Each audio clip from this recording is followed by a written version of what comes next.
ሰላም እንደምናላችሁ የ12ኛ ክፍል ሂስትሪ ዩኒት 4 እንደቀጠለ ነው። የመጨረሻው ክፍል ላይ እንገኛለን። the course and end of world war the second የዛሬው ቶፒካችን ነው የሚሆነው። ከዚህ ቀደም እንግዲህ የሰከንድ ወርልድ ዋር ወይም ሁለተኛ ዓለም ጦርነት እንዴት ተጀመረ የሚለውን ነገር ለማየት ችለን ነበረ ማለት ነው። ከ1930ዎቹ በኋላ እንግዲህ አንዳንድ ዲክታተር የሆኑ መሪዎች መምጣታቸውን ተከትሎ ነው የሁለተኛ ዓለም ጦርነት ሊነሳ የቻለው ማለት ነው። በተለይ ሶስቱ ሀገሮች እነ ጀርመን፣ ጃፓን እና ጣሊያን የተለያዩ ሀገሮችን በመውረር የሁለተኛ ዓለም ጦርነት እንዲነሳ አድርገዋል ማለት ነው።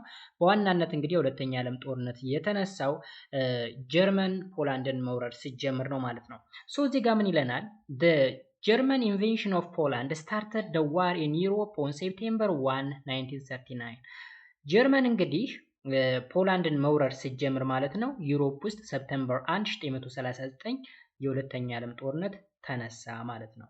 France and the United Kingdom honored this defensive alliance on March 1939 by declaring war on Germany on September 3 1939 እዚህ ጋር እንግዲህ ተመልከቱ እስከ ሴፕቴምበር 1939 ድረስ ብሪቴን እና ፈረንሳይ አፒዝመንት የሚባል ፖሊሲን ሲከተሉ ነበረ። የልምምጥ ፖሊሲ ማለት ነው። ማን ነው ሲለማመጡ የነበረው? ጀርመንን ማለት ነው። ጀርመን የተለያዩ ሀገሮችን ስትወር የግዛት ማስፋፋቷን ስታደርግ መሳሪያ በደንብ ስታጠቅ ይሁንልሽ እያሉ ተስማምተው ቆይተው ነበረ። ፈረንሳይ እና ዩናይትድ ኪንግደም ወይም ደግሞ ኢንግላንድ ማለት ነው። የሚሆነበት ምክንያት እነዚህ ሁለት ሀገሮች አንደኛ ጦርነት መግባት አልፈለጉም፣ ሁለተኛ በመጀመሪያ ዓለም ጦርነት ከፍተኛ የሆነ ኪሳራ ገጥሟቸው ስለነበረ ራሳቸውን አላዘጋጁም ነበረ። በዚህ ምክንያት አፒዝመንት የሚባል ፖሊሲን ይከተሉ ነበረ። ነገር ግን ጀርመን ፖላንድን በ1939 ሴፕቴምበር 1 ላይ ስትወር አላስቻላቸውም። ቀጥታ ወደ ጦርነቱ ገቡና ጀርመን ላይ ጦርነት አወጁ። መቼ? ሴፕቴምበር 3 1939 ማለት ነው። Alright, in their invasions of Poland, the Germans employed a new and effective war methods of fighting. This is known as Blitzkrieg. ይችን ይዋት Blitzkrieg. Blitzkrieg meaning lightning war ማለት ነው። ስለዚህ ጀርመን ፖላንድን ስትወር ተጠቀምበት የነበረው ፋይቲንግ ሜተድ ነው። ፋይቲንግ ሜተድ ወይም ሜተድ ኦፍ ፋይቲንግ ምን ተብሎ ይጠራል? ብሊትዝክሪግ ተብሎ ይጠራል። ብሊትዝክሪግ ማለት መብረቃዊ ጦርነት ማለት ነው፣ ወይ መብረቃዊ ጥቃት ልንለው እንችላለን። ብሊትዝክሪግ The key principle in this war strategy was to win a quick and decisive victory through coordinated attacks of the German Air Force and fast moving ground forces. እንግዲህ የዚህ የዋር ስትራቴጂ ወይም ደግሞ የዚህ የጦርነት ስትራቴጂ ብሊትዝክሪግ ወይም ደግሞ ላይቲንግ ዋር ብለን የምንጠራው ፕሪንሲፕሉ ምንድነው? ኪዩክ የሆነ ማሸነፍን ማግኘት ነው ወይም ድልን ማግኘት ነው። በዲሰሲቭ ወይም ወሳኝ በሆኑ ቦታዎች ላይ ወሳኝ የሆነ ድልን መቀዳጀት ነው በዋናነት ማለት ነው። ከማን ጋር ኮኦርዲኔት በመሆን የጀርመን ኤር ፎርስ ከፋስት ሙቪንግ ግራውንድ ፎርስ ጋር። ስለዚህ በጣም ፈጣን የሚባሉ ግራውንድ ፎርስ አለ መሬት ላይ ያለ ማለት ነው፣ የመሬት ተዋጊዎች እንዲሁም ደግሞ የአየር ተዋጊዎች አሉ። ኦኬ ኤር ፎርስ ሁለቱም በአንድ ላይ በማጣመር ፈጣን የሚባል ውጤትን ማግኘት ወይም ደግሞ ቶሎ ማሸነፍ እና ዲሰሲቭ የሆነ ቪክተሪ ወይም ደግሞ ወሳኝ ድሎችን ቶሎ ብሎ መቀዳጀት ነው ዋናው የዚህ የላይትኒንግ ዋር ዋናው ፕሪንሲፕል ወይም ደግሞ ብሊትዝክሪግ ብለን የምንጠራው የጦርነት አይነት ዋና ፕሪንሲፕሉ ማለት ነው። ፋይናሊ the last Polish army unite with a defeated on October 6 በመጨረሻም እንግዲህ the last Polish army unite was defeated ፖሊሾች ማለት ፖላንዶች ማለት ነው። ስለዚህ የፖላንድ አርሚ መቼ ተሸነፈ? ኦክቶበር 6 ላይ ተሸነፈ ማለት ነው። At first Germany and its alliance took the upper hand in the course of the war. This was because of their long preparation and their war strategy of blitzkrieg. Hence Germany and its allies quickly conquered most of Europe. እንግዲህ ምንድን የሆነው ጀርመን ለረጅም ጊዜ ራሷን ስታዘጋጅ ስለነበረ ኦኬ ቶሎ ብላ ምን ልታረግ ትችላለች ማለት ነው፣ ድል ልትቀዳ ትችላለች ማለት ነው። ስለዚህ ምን ማለታችን ነው? በመጨረሻ ያው ፖሊሾች የፖሊሽ አርሚ ወይም ፖላንዶች ማለት ነው ሊሸነፉ ችለዋል ጥቅምት 6 ቀን ማለት ነው። መጀመሪያ ላይ እንግዲህ ጀርመንና አጋሮቿ በጦርነት ሂደት የበላይነትን ይዘው ነበር። ይሄንም የሚሆነበት ዋነኛ ምክንያት እንግዲህ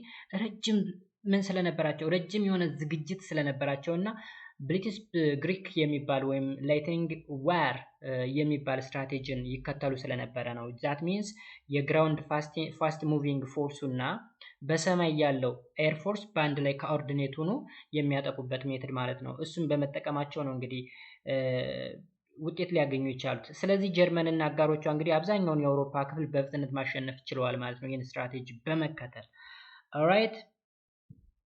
At the same time, the Soviet advanced quickly into the eastern Poland and took control of much territory.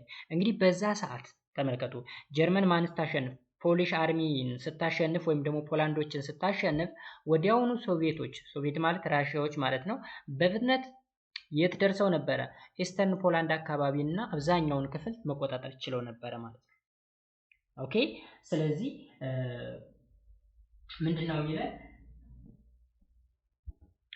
በዛም ጊዜ ወይም ደግሞ ጀርመን ፖላንድን እንዳሸነፈቻት ማለት ነው፣ ሶቪየቶች ወደ ምስራቅ ፖላንድ በፍጥነት ዘልቀው በመግባት ብዙ ግዛቶችን ተቆጣጠሩ ማለት ነው። ኦኬ in June 1940 the Soviet Union occupied the Baltic states like in the Latvia, Lithuania, Estonia and annexed Bazarbayan and Northern Bukovina from Romania. አሁን እዚህ ጋር ሶቪየት ዩኒየኖች ወይም ደግሞ ሶቪየቶች እግረ መንገዳቸውን የሆነ ራሳቸው እየተጠቀሙ ነው ማለት መቀጠል የሚፈልጓቸው ወይም ከራሳቸው ጋር ማዋሃድ የሚፈልጓቸው ሀገሮችን እግረ መንገዳቸውን እያዋሃዱ ነው ማለት ነው። ስለዚህ በሰኔ 1940 ምን ተካሄደ? የሶቪየት ህብረት የባልቲክ ግዛቶችን እንደ ላትቪያ፣ ሊቱዌኒያ እና ኤስቶኒያን ተቆጣጠሩ ማለት ነው እና የቨርሳቪያን እና የሰሜናዊ ቡኮቪኒያን ከሮማኒያ ወሰዱ ማለት ነው። ኦኬ ከሮማኒያ ላይ ወሰዱ። ሞሮቨር the Soviet Union invaded Finland on November 30, 1939, beginning with a winter war, which lasted until March 1940, with the Finland ceding territory to the Soviet Union. Alright, እንግዲህ ከዚህም በላይ የሶቪየት ህብረት እንደ አውሮፓውያን አቆጣጠር ሄዳር 30 ቀን 1939 ማለት ነው ፊንላንድን ወረረች። ማንን? ፊንላንድን። ማን? ሶቪየት ዩኒየን ወይም ራሽያ ብለን የምንጠራው ማለት ነው። መቼ? ህዳር 30 1939። ኦልራይት ከዛስ ይህም እስከ መጋቢት 1940 ድረስ የዘለቀ የክረምት ጦርነት ሲሆን ፊንላንድ ለሶቪየት ህብረት ግዛት ሰጠች ማለት ነው። እስከ መቼ? ከ39 እስከ ማርች 40 ድረስ ጦርነቱ ቀጠለ። በመጨረሻም ፊንላንድ የተለያዩ ግዛቶችን ለማን ሰጠች? ለሶቪየት ዩኒየን ሰጠች ማለት ነው። አሁን እዚች ጋር ያለችው ፓራግራፍ ስለ ሶቪየት ዩኒየን ወረራ ነው። አብዛኞቹ የባልቲክ ስቴቶችን እንደያዘች፣ ከሮማኒያ የተለያዩ ግዛቶችን እንደተቀበለች፣ ፊንላንድን እንደወረረች፣ ከፊንላንድ ደግሞ የተለያዩ ቴሪቶሪዎችን እንደወሰደች እና ወደ ራሷ እንዳስቀጠለች ወይም እንዳዋሃደች ነው የሚዋራን እዚህ ጋር ማለት ነው። As Poland fell, the British and French remained largely inactive in what was called the Phony War, also called Cities Greek or Sitting War, lasting until May 1940. ምን ማለታችን ነው እንግዲህ? as Poland fell, British and France remained largely inactive ስንል ፖላንድ ስትወድቅ እንግዲህ ብሪታንያ እና ፈረንሳዮች እስከ ግንቦት 1940 ድረስ በዘለቀው የፎኒ ዋር ወይም ደግሞ ሲቲስ ግሪክ በመባል የሚታወቀው ጦርነት ውስጥ በአብዛኛው እንቅስቃሴ አልባ ሆነው ቆይተው ነበረ ማለት ነው። ስለዚህ በፎኒ ዋር ጊዜ ብሪታንያ እና ፍራንች ምንም አክቲቭ አልነበሩ፣ ዝም ብለው ሲታዘቡ ነበር ማለት ነው። እዚህ ጋር እንግዲህ ብሊትስክሪግ እና ሲቲስ ግሪክ የተለያዩ የጦርነት አይነቶች ናቸው። እሺ ሲቲስ ግሪክ ብለን የምንጠራው ሲቲንግ ዋር ማለት ነው። ብሊትስክሪግ ብለን የምንጠራው ደግሞ ምንድነው ብለናል? ላይትኒንግ ዋር ብለን የምንጠራው አይነት ጦርነት ነው ማለት ነው። during this time there was no real fighting on the western front. alright እንግዲህ በዚህ ጊዜ በምዕራባዊ ግንባር ላይ ምንም አይነት እውነተኛ ውጊያ አልነበረም ወይም ትክክለኛ ውጊያ አልነበረም። በምዕራብ አቅጣጫ ወይም ዌስተርን ፍሮንት ማለት በእነማን ነው? በፈረንሳይ እና በእንግሊዝ ግንባር በኩል ማለት ነው። ኦልራይት ኢስተርን ካልድ ደግሞ እነ ሶቪየት ዩኒየን አሉ በዛ በኩል። በጀርመን በምስራቅ አቅጣጫ ያሉት እንግዲህ ራሽያ ናት። ባይ ዘ ዌይ እዚህ ሶቪየት ዩኒየን ወይም ራሽያ እንግዲህ ሁለቱም ኮንቲነንት ላይ ነው የምትገኘው። እሺ እግረ መንገድ ልንገራችሁ። ራሽያ አውሮፓዊ ሀገርም ነች፣ ኤዥያዊም ሀገር ነች። ኤዥያ አብዛኛውን ክፍል የያዘችው ራሽያ ነች። የተወሰነ ክፍሏ ደግሞ አውሮፓ ውስጥ ነው የሚገኘው ማለት ነው። ኢቬንቹዋሊ the phony war period comes to an end when the German invaded Denmark and Norway on April 9, 1940 to counter the threats of an allied invasion from the region. Okay, እዚህ ጋር እንግዲህ ምንድነው የሆነው መሰላችሁ? በዚህ ጊዜ እንግዲህ በምዕራባዊ ግንባር ላይ ምንም አይነት እውነተኛ ግጭት ወይም ጦርነት እንደሌለ አውርተናል ማለት ነው። በመጨረሻም ጀርመን አፕሪል 1940 ዴንማርክንና ኖርዌይን ስትወር ከክልሉ የሚመጣውን የህብረት ወረራ ስጋት ለመቋቋም የውሸት ጦርነት ጊዜ አብቅቷል ይለናል። እዚህ ጋር ምን ማለታችን ነው? ኤቬንቹዋሊ the phony war where came to end የፖኒ ዋር ወይም የፎኒ ዋር ያበቃው መቼ ነው? ጀርመን ማንን ስትወር? ዴንማርክን እና ኖርዌይን ስትወር ነው። መቼ? on April 9 1940 ማለት ነው። to counter the threat of an allied invasion from the region ምን ለማድረግ ነው? የአላይድ የሚባል አለ። አሁን የቅድም አክሲስ ፓወር የሚባል አለ አይደል? የነ ጀርመን ሌላ ደግሞ አላይድ የሚባል አለ። የነሱን ኢንቬንሽን ለመቃወም ስትል ነው ዴንማርክ እና ኖርዌይን በመውረር የፎኒ ዋር እንዲያበቃ የሆነው ማለት ነው። heavy fighting ensued on land and at sea in Norway. British and France and Polish force landed to support the Norwegians. ስለዚህ በኖርዌይ ላይ ከባድ የሚባል የሰማይም የምድርም ጦርነቶች ተጀመሩ ማለት ነው። በመሬትና በባህር ላይ ከባድ ውጊያ ተጀመረ ማለት ነው። የት? ኖርዌይ እና ዴንማርክን ማን ወራቸዋለች? ጀርመን ወራቸዋለች ማለት ነው። ስለዚህ ኖርዌይ ላይ በጣም ከባድ የሚባል የባህርም የየብስም ከባድ ውጊያዎች ነበሩ ማለት ነው። ከዛም የእንግሊዝ የፈረንሳይ እና የፖላንድ ኃይሎች ኖርዌያንን ለመደገፍ እንትናሉ ማለት ነው። መደገፍ ጀመሩ ማለት ነው። ስለዚህ ብሪቲሽ ፍራንች ኤንድ ፖሊሽ ፎርስ ላንድድ ቱ ሳፖርት ዘ ኖርዌያንስ ኖርዌዮችን ምን ለማለት ለማገዝ ከብሪታንያ ከፈረንሳይ እንዲሁም ከፖሊሽ ኦኬ የተውጣጡ ኃይሎች ወደ ኖርዌይ ገቡ ማለት ነው። by early June all allied forces were evacuated and the Norwegian army surrendered. እንግዲህ በጁን መጀመሪያ አካባቢ ላይ ማለት ነው ወይም ደግሞ በሰኔ ወር የመጀመሪያ ላይ ማለት ነው ሁሉም የህብረቱ ኃይሎች የምንላቸው ወይም allied force ብለን የምንጠራቸው በዋናነት እነ ብሪቴን እና ፈረንሳይ ማለት ነው ለቀው ወጡ ማለት ነው። evacuated ማለት ለቆ መውጣት ማለት ነው። ከዛ ኖርዌይ የኖርዌይ አርሚ ምን አለ? ሰረንደር እጅ ሰጠ ማለት ነው። ስለዚህ ባጭሩ እዚህ ሐሳብ ላይ የምንረዳው ምንድነው? ፖላንድ ስትወድቅ ወይም ደግሞ የፖኒ ዋር የሚባል ነበረ። ብሪቲሽ እና ፈረንሳይ ኢንአክቲቭ ነበሩ ወይም ደግሞ ጦርነቱ ላይ አልተሳተፉም፣ ዝም ብለው ነበረ ሲከታተሉ የነበሩት ነው በዋናነት።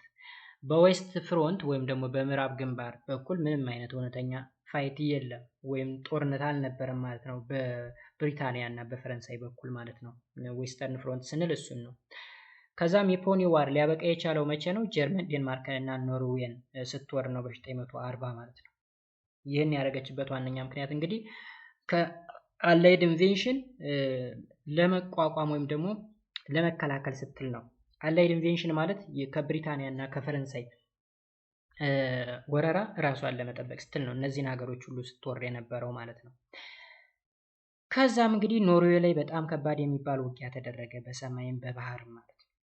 ዴን መጨረሻ ላይ ኖርዌይን ለማገዝ እነ ብሪታንያ፣ ፈረንስ እና ፖላንድ ኃይሎቻቸውን ወደ ኖርዌይ ላኩ።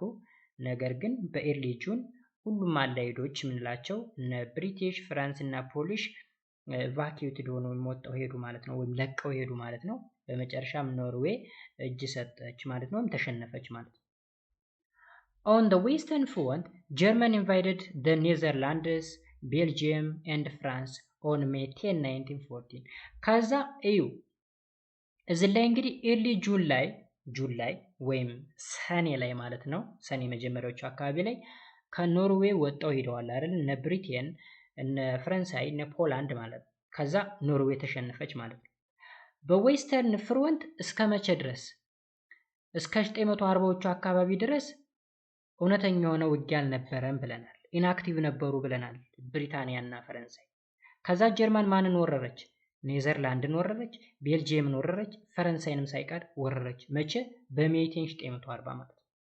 The Allies had expected the First World War style of trench warfare and were not prepared for this sudden invasion. እንግዲህ እነዚህ አላይስ የምንላቸው እነ ብሪታንያ፣ እነ ፈረንሳይ፣ ፖላንድ ምናምን ላቸው ማለት ነው። እነዚህ ልክ እንደ መጀመሪያው የዓለም ጦርነት አይነት ስታይል ነው ውጊያው ብለው ነበረ ሲያስቡ የነበረው ማለት ነው። ኦኬ። ስለዚህ በምዕራብ ግንባር ጀርመን ማንን ወራለች? ኔዘርላንድን፣ ቤልጂየም እና ፈረንሳይን ወረረች። እንግዲህ እነዚህ አጋሮች ወይም ደግሞ አላይስ ብለን የምንጠራቸው ማለት ነው የአንደኛ ዓለም ጦርነት አይነት የቦይ ወይም የትረንች የምንለው የደፈጣ ልንለው እንችላለን። ወይም ደግሞ ይሄ ምንድነው ምሽግ በመቆፈር የሚዋጉት ማለት ነው። ጦርነት እንደሚካሄድ ጠብቀው ነበረ ማለት ነው። ከዛም ለዚህ ድንገተኛ ወረራ አልተዘጋጁም ነበረ ማለት ነው። ቢኮዝ እንደዚህ አይነት ጦርነት ይኖራል ብሎ ኤክስፔክት እያደረጉ ስለነበረ ለእንደዚህ አይነት ድንገተኛ ወይም ሰደን ኢንቬሽን ራሳቸውን አላዘጋጁም ነበረ። ጀርመን ፎርስ ዜን ኢንቫይድድ ፍራንስ ኢን ኦፕሬሽን ሬድ advancing behind the Maginot lines and near the coast. የጀርመን ኃይል እንግዲህ ማንን ወረረ? ፈረንሳይ። ምን ብለው ይጠሩታል? ኦፕሬሽን ሬድ ብለው ይጠሩታል ማለት ነው። ፈረንሳይን የመውረሩን ሂደት ማለት ነው። ስለዚህ ከዚህ የጀርመን ኃይሎች በኦፕሬሽን ቀይ ኦፕሬሽን ብለው የሚጠሩት ማለት ነው ፈረንሳይን ወረሩ። ከማግኔት መስመር ጀርባና በባህር ዳርቻ አቅራቢያ እየገሰገሱ ወደ ውስጥ መግባት ጀመሩ ማለት ነው። ወዴት? ወደ ፈረንሳይ። The rapid success of the German on the western front prompted Mussolini to declare war on Britain and France on June 10, 1940. ከዚህ ቀደም እንግዲህ የሁለተኛ ዓለም ጦርነት እንዴት ተጀመረ የሚለው ቶፒክ ላይ ስናወራ ሶስቱ ሀገሮች ጣሊያን፣ ጀርመን እና ጃፓን ትራይፓርታይት ፓክት የሚባል ወይም ደግሞ የሶስትዮሽ ስምምነትን መስርተው ነበረ። አንደኛውን ሊያግዝ፣ በአንደኛው ጦርነት ያኛው ሊያግዘው፣ አንዱ ሲወረር አንዱ ሊደርስለት ውል ተዋውለው ነበረ ማለት ነው። አክሲስ ፓወር የሚል ስያሜ ሰጥተውት ነበረ። ስለዚህ ጀርመን እስካሁን ድረስ እንግዲህ አብዛኛውን አውሮፓ እያመሰችው ኦኬ ውጤት እያመጣች ድል በድል እየሆነች ስትመጣ ሞሶሎኒ ደግሞ ማንን መውረር ጀመረ ማለት ነው? ወይም ጣሊያን ማለት ነው ብሪቴንን በየት በኩል? በዌስት ፍሮንት ወይም በምዕራብ አቅጣጫ ማለት ነው። ብሪቴንና ፈረንሳይን ሁለቶቹን መቼ? ጁን 10 1940 Mussolini mistakenly calculated that the war was closer to its end and wanted to be on winning side. ሞሶሎኒ እዚህ ጋር ስህተት ሰራ። ምን ብሎ ካልኩሌት አደረገው መሰላችሁ? ሞሶሎኒ ድሉ የእሱ እንደሆነ ነው ተረድቶ የነበረው ማለት ነው። ኦኬ ድሉ የእሱ እንደሆነ ተረዳ። ሞሶሎኒ ጦርነቱን ወደ ፍጻሜው እየተቃረበ እንደሆነና በአሸናፊው ወገን መሆን እንደፈለገ በስህተት አስልቶ ነበረ ማለት ነው። ስለዚህ ኦልሬዲ ጦርነቱ ድሉ የኛ ነው ብሎ ካልኩሌት አድርጎት ነበረ፣ ግን በስህተት ነው እንደዛ ያለው። ኦኬ ከዛስ on July 14 Paris surrendered to the German. ተመልከቱ ጀርመን ማንን ወራለች? ፈረንሳይን አይደለ? ኔዘርላንድን፣ ቤልጂየምን and ጣሊያን፣ ብሪቴን እና ፈረንሳይ። ስለዚህ እዚህ ጋር ማን ድል ቀን ነው ማለት ነው? ጀርመን ፓሪስ ውስጥ ገባ ወይም ፓሪስ እጅ ሰጠች ማለት ነው። በሰኔ 14 ማለት ነው 1940። ስለዚህ ፓሪስ ሰረንደር ቱ ዘ ጀርመንስ ለጀርመኖች እጅ ሰጠች ማለት ነው። ፓሪስ ሲምፕሊ ፈረንሳይ ማለት ነው። አን አርሚስቲስ was declared on June 20 1914 ከዛም የጦር አውርድ ስምምነት ወይም የተኩስ አቁም ስምምነት እንለዋለን። አርሚስቲስ ማለት የተኩስ አቁም ስምምነት ማለት ነው። ተካሄደ ከማን? ከፈረንሳይ ጋር መቼ? ሰኔ 1940 ማለት ነው። according to the terms of the armistice Germany occupied northern France including the territory along the Atlantic coast to the Spanish border. alright እዚህ ጋር እንግዲህ ምንድነው የሆነው መሰላችሁ? የጦር መሳሪያ የማቆም ስምምነት ወይም ደግሞ የጦር የተኩስ አቁም ስምምነት ሰኔ 1940 ላይ ከታወጀ በኋላ ምንድነው የሆነው? በአትላንቲክ የባህር ዳርቻ እስከ ስፔን ድንበር ድረስ ያለውን ክልል ጨምሮ አብዛኛውን የፈረንሳይ ክልል ማን ተቆጣጠረች? ጀርመን ተቆጣጠረች ማለት ነው። በዋናነት የኖርዘርን ፈረንሳይን ወይም የሰሜናዊ ፈረንሳይን ግዛቶች ማለት ነው። ከዛስ in the northern France በደቡባዊ ፈረንሳይ በኩል ደግሞ the Vichy ብለን የምንጠራው አለ ወይም ደግሞ የቪቺ ፈረንሳይ ተብሎ የሚጠራ አለ። France puppet government was set up under the Marshal Henri Pétain in the town of Vichy። በደቡባዊ ፈረንሳይ ደግሞ ቪቺ ተብሎ የሚጠራ ከተማ አለ ማለት ነው። እዛ ቦታ ላይ ፑፔት የሆነ ገቨርንመንት አሻንጉሊት የሆነ ማለት ነው። ፑፔት አሻንጉሊት ገቨርንመንት ያታውቃላችሁ በሂስትሪ ኢትዮጵያ ውስጥም ነበሩ። ጀስት መሪ ሆነው ይቀመጣሉ፣ ምንም ሮል የላቸውም። የበላይ ሌላ ኃይል አለ፣ ከባድ ኃይል ማለት ነው። እሱ ነው ከላይ ሆኖ እንዲያርጉ ብሎ የሚያዛቸው። such kind of government is known as a puppet government ብለን እንጠራለን ማለት ነው። ስለዚህ ሰሜናዊ የፈረንሳይ ግዛት ኦልሬዲ የጀርመን ቴሪቶሪ ሆነ ማለት ነው። ደቡባዊ ላይ ደግሞ ስፔሻሊ ቪቺ ተብሎ የሚጠራው የፈረንሳይ ክፍል ላይ ፑፔት የሆነ መንግስት እንዲቋቋም ተደረገ። በማን በኩል? አንደር ማርሻል ሄንሪ ፔቴን። I think it is very clear. ኦኬ እንቀጥል። አሁን ስለዚህ ጀርመን ማንን አሸነፈች ማለት ነው? እስካሁን ድረስ ኖርዌይን አሸንፋለች።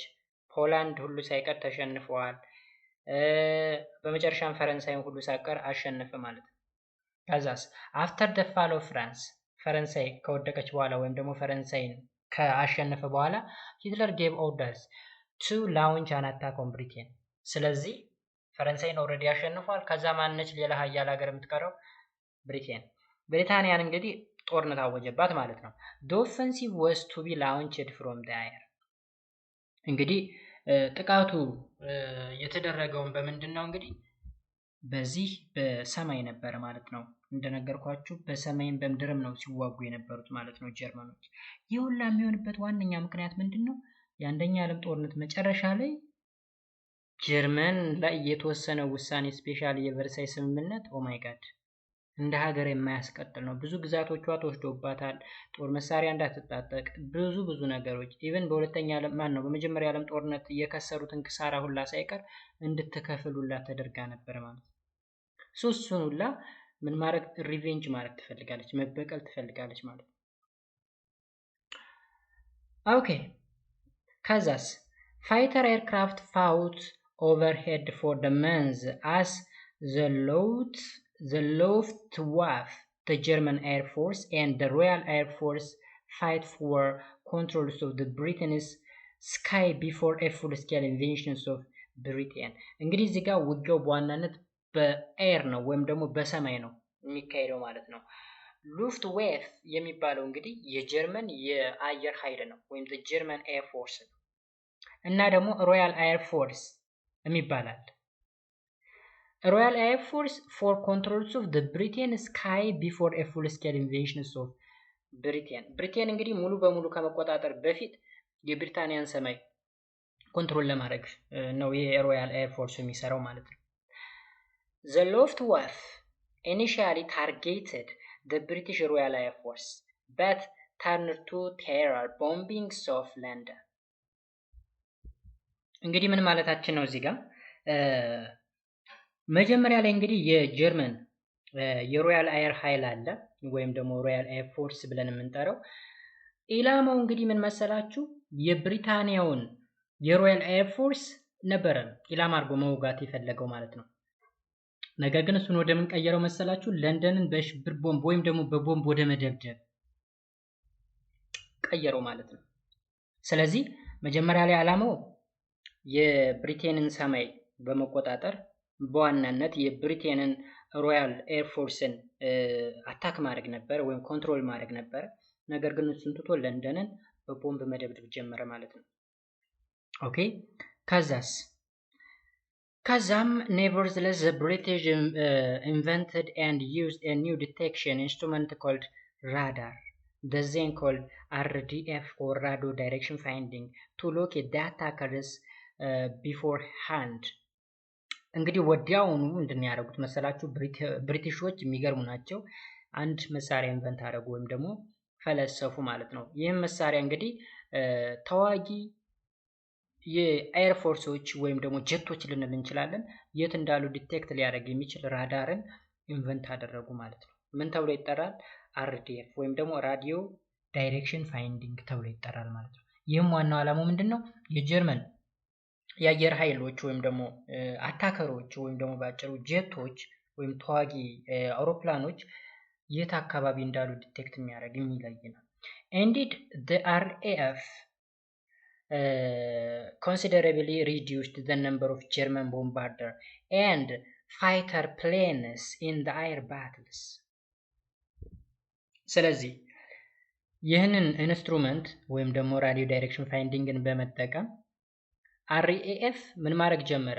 የጀርመን ቦምበሮች ወይም ደግሞ ተዋጊ ፕሌኖች መቀነስ ጀመረ ማለት ነው። RAF ማለት ሮያል ኤር ፎርስ ኦፍ ብሪቲሽ ነው። የብሪቲሽ ሮያል ኤር ፎርስ ነው። ከዛም ሲሚላርሊ ኤፈርትስ ዌር ሜድ ስሩ አት ሲ ኢን ዘ ባትልስ ኦፍ አትላንቲክ። ይህ አይነት ውጊያ እንግዲህ በሰማይ ብቻ አይደለም በባህርም ሁሉ ሳይቀር ስፔሻሊ በአትላንቲክ አካባቢ ሁሉ ሳይቀር ተደርጎ ነበር ማለት ነው። ስለዚህ በብሪቲሽ እና በጀርመን መካከል የተደረገው ውጊያ እንዲህ ቀላል የሚባል አልነበረም። In a long running campaign, German U-boat attempted to deprive the British isles of necessary cargo from the United States. ስለዚህ በሰማይ ብቻ አይደለም ውጊያው ብለናል፣ በባህርም ላይ ተደርጓል ብለናል። እንግዲህ በዋናነት በባህር ላይ ቢሆንም በአትላንቲክ ጦርነት ላይ ተመሳሳይ ጥረቶች ተደርገዋል ብለናል እዚህ ጋር ማለት ነው። that means similar efforts were made through the sea in the battle of Atlantic ብለናል ማለት ነው። ከዛ ምንድነው የሆነው ስንል ለረጅም ጊዜ የተካሄደ ዘመቻ ነበር። እዚህ ጋር እንግዲህ የጀርመን ዩ-ቦትስ የሚባሉ እንግዲህ የብሪታንያ ደሴቶች ላይ ከዩናይትድ ስቴትስ አስፈላጊ ጭነትን ለማራቅ ሞክረው ነበር ማለት ነው። ያ ማለት ጦርነቱ በምንድን ነው ብለናል? በባህር ላይም ነው ብለናል። ከዩናይትድ ስቴትስ የተለያዩ ነገሮችን ጭነው የሚመጡ አሉ ወደ ብሪቴን ማለት ነው። እነሱን መቀነስ ችለዋል ማለት ነው ጀርመኖች። Okay, shipment were reduced considerably by the U-boats. shipment ማለት እንግዲህ የመርከብ ላይ ጭነት ማለት ነው። ከየት ነው ተጭኖ የሚመጣው? ከዩናይትድ ስቴትስ ማለት ነው። ወደ ማን? ወደ ኢንግላንድ ወይም ወደ ብሪታንያ። ስለዚህ እሱን ሁላ መቀነስ ተችሏል ማለት ነው የባህር ላይ ውጊያው። However, Winston Churchill, who had replaced Neville Chamberlain as a Prime Minister of Britain in May 1914, refused to seek peace, stating that we shall never surrender. እዚህ ጋር እንግዲህ በ1940 ምን ተቀየረ? ጠቅላይ ሚኒስትር ተቀየረ ማለት ነው። ዊንስተን ቸርችል who had replaced ማንን ተካ? ኔቪል ቻምበርሊን as a Prime Minister of Britain in May 1914. ይህ ሰው ምንድነው ያደረገው? ሰላምን አንፈልግም፣ ያ ማለት እጅ አንሰጥም ማለት ነው። we shall never surrender። ሰረንደር ማለት ለመሸነፍ እጅ አለመስጠት ማለት ነው። ስለዚህ እጅ አንሰጥም ብለው ጦርነቱን ቀጠሉት ማለት ነው። after Germany's failure in the Battle of Britain, Operation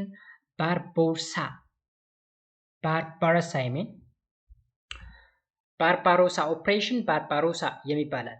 ስለዚህ after Germany's failure in the Battle of Britain, which is called Operation Barbarossa, the German invasion of the Soviet Union commenced on June 22, 1941. ስለዚህ እዚህ ጋር ጀርመን በማን ተሸንፋለች? በብሪቴን ተሸንፋለች። ነገሩን ክሊር ለማድረግ ያክል በግንቦት 1940 የብሪታንያ ጠቅላይ ሚኒስቴር የሆነው ኔቪል ቻምበርሊን የተኩት ዊንስተን ቸርችል ናቸው። በፍጹም እጅ አንሰጥም፣ ያ ማለት we shall never surrender። ኦኬ we shall never surrender ወይም ደግሞ በፍጹም እጅ አንሰጥም በማለት ሰላምን ለመፈለግ ፍቃደኛ አልሆኑም ወይም ደግሞ በሰላም ጦርነቱ እንዲያበቃ አልፈለጉም። ማሸነፍ ነበር የሚፈልጉት። በዛ ምክንያት ጀርመን ተሸነፈች ማለት ነው። ስለዚህ after the failure in the battle of Britain, Operation Barbarossa, the German invasions of the Soviet Union commenced on June 22, 1941. ከዛም እንግዲህ አሁን ይቺ ሀገር እንግዲህ ምንም እረፍት የሚባል ነገር የላትም። ሰው ጀርመን በብሪታንያ ጦርነት ከወደቀች በኋላ ኦፕሬሽን ባርባሮሳ የተሰኘው የጀርመን ሶቪየት ህብረት ወረራ ሰኔ 22 1941 ተጀመረ ማለት ነው። ኦፕሬሽን ባርባሮሳ እዚህ ጋር ክሊር እናድርገው፣ አሁን ግልጽ እናድርገው። ኦፕሬሽን ባርባሮሳ የብሪቴን ኦፕሬሽን አይደለም። ኦልሬዲ ብሪቴን ጀርመንን አሸንፋታለች አት ዘ ባትል ኦፍ ብሪቴን ማለት ነው። ኦኬ ከተሸነፈች በኋላ ፊቷን ወዴት ነው ያዞረች ጀርመን? ወደ ሶቪየት ዩኒየን። ምን በሚል ኦፕሬሽን ባርባሮሳ። ከዚህ ቀደም አይታችሁ ከሆነ ኦፕሬሽን ሬድ የሚል ነገር ነበር አይደለ? ኦፕሬሽን ሬድ ከላይ እዩት። እዚህ ጋር ጀርመን ፎርስስ ዜን ኢንቫይድ ፈረንሳይ ኢን ዘ ኦፕሬሽን ዋት ሬድ። ኦፕሬሽን ሬድ ጀርመን ፈረንሳይን ስትወር ነው። አሁንም ጀርመን ሶቪየት ዩኒየን ስትወር ደግሞ ኦፕሬሽን ባርባሮሳ የሚባለው ኦፕሬሽን ጀምራ በ1940 ወረረች ማለት ነው። Then the Great Patriotic War had begun with a surprise attack by the German Panzer Army, which encircled and destroyed much of the Soviet Union's western military, capturing or killing hundreds of thousands of men. ይህ እንግዲህ ግሬት ፓትሪዮቲክ ዋር ኦኬ የተካሄደበት ነው። ይህ ታላቁ የአርበኞች ጦርነት ብለን ልንጠራው እንችላለን ማለት ነው። the great patriotic war ታላቁ የአርበኞች ጦርነት ተካሄደ። ከዛ ጀርመን አብዛኛውን የሶቪየት ስፔሻሊ የምዕራቡን የሶቪየት ክፍል መከላከያቸውን ወይም ሚሊታሪያቸው ምን አሉ ቀጠቀጡት ማለት ነው። ዲስትሮይ ያደረጉት ማለት ነው። እንዲሁም ብዙዎቹን ካፕቸር አደረጉ፣ ገደሉ። በብዙ ሺዎች በብዙ መቶዎች የሚቆጠሩ ወታደሮች ተገደሉ፣ ተያዙ ማለት ነው። ስለዚህ ሶቪየት ዩኒየን ላይ ከባድ የሚባል ጥቃትን ፈጸመችባት ማለት ነው በኦፕሬሽን ባርባሮሳ።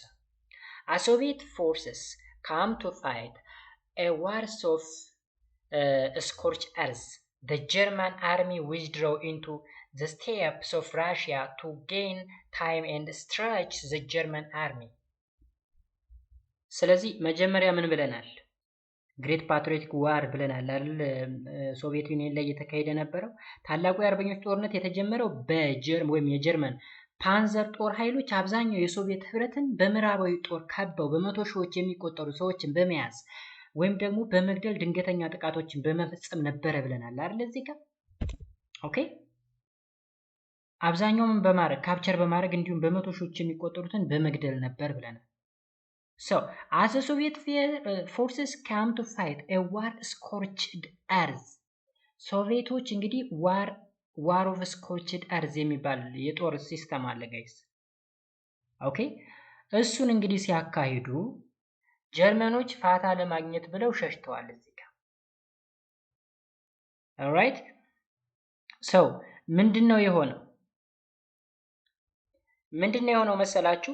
የሶቪየት ጦር ስኮርችድ አርዝ ሜተድ የሚባለውን ጦርነት ሲሳተፉ ወይም ደግሞ በዛ ወይ ሲዋጉ ጀርመን እንግዲህ ወይም የጀርመን ጦር ጊዜ ለማግኘትና የጀርመን ጦር ለማራዘም ወደ ምን ሄዱ? ወደ ሩሲያ ስፔፕልስ ሸሹ ነው የሚለው።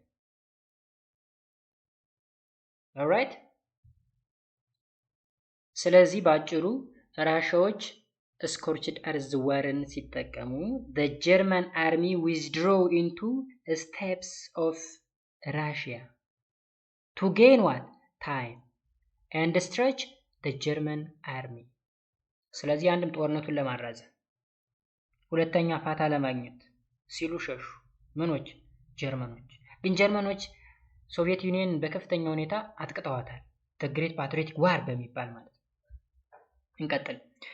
Industries were dismantled and withdrawn to the Ural Mountains for reassembly. እዚህ ጋር ደግሞ ኢንዱስትሪዎች ማለት ነው ምንድነው የሆኑት መሰላችሁ? ኢንዱስትሪዎች ፈርሰው እንደገና ለመሰብሰብ ወደ ኦራ ተራራዎች ተወሰዱ ማለት ነው። የተለያዩ ኢንዱስትሪዎች ፈረሱ። ከዛ ፈርሶ እንደገና ለማሰራት ሲባል ወደ ኦራ ተራራ ኡራል ማውንቴን ሪያሰምብል ለማድረግ ወጡ ይለናል።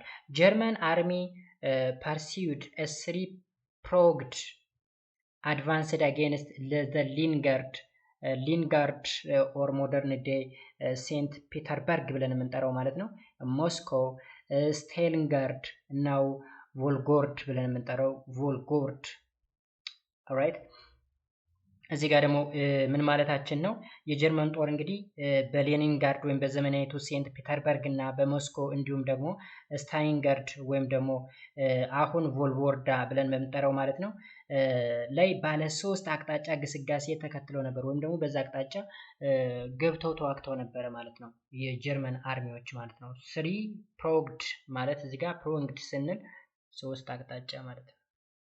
አንደኛው ቤት ሌኒንግራድ ወይም ደግሞ ሴንት ፒተርበርግ ብለን የምንጠራው፣ ሁለተኛው ማን ሞስኮ፣ ሶስተኛው ስታሊንግራድ ወይም ደግሞ ቮልጎራድ ብለን የምንጠራው ማለት ነው። having pushed to occupy Moscow before winter, the German forces were delayed into the Soviet Union. the Soviet winter. ቅዳቸው እንግዲህ ጀርመኖች ሞስኮን መቆጣጠር ነበረ። ከመቼ በፊት? ከዊንተር ቀደም ብለው ገብተው ማለት ነው። ነገር ግን የጀርመን ፎርስ የሶቪየትን ዊንተር ማለት ቀደመው ማለት ነው። ዊንተሩ ቀደመው ባጭሩ። እዚህ ጋር ዊንተር ስንል እንግዲህ ይለያያል የሁለቱ ወቅቶች ማለት ነው። ወይም ባጭሩ ምን ለማለት መሰላችሁ? ከክረምት በፊት ሞስኮን ለመያዝ አቅደው ነበረ የጀርመን ጦሮች ማለት ነው፣ ወይም የጀርመን ጦር።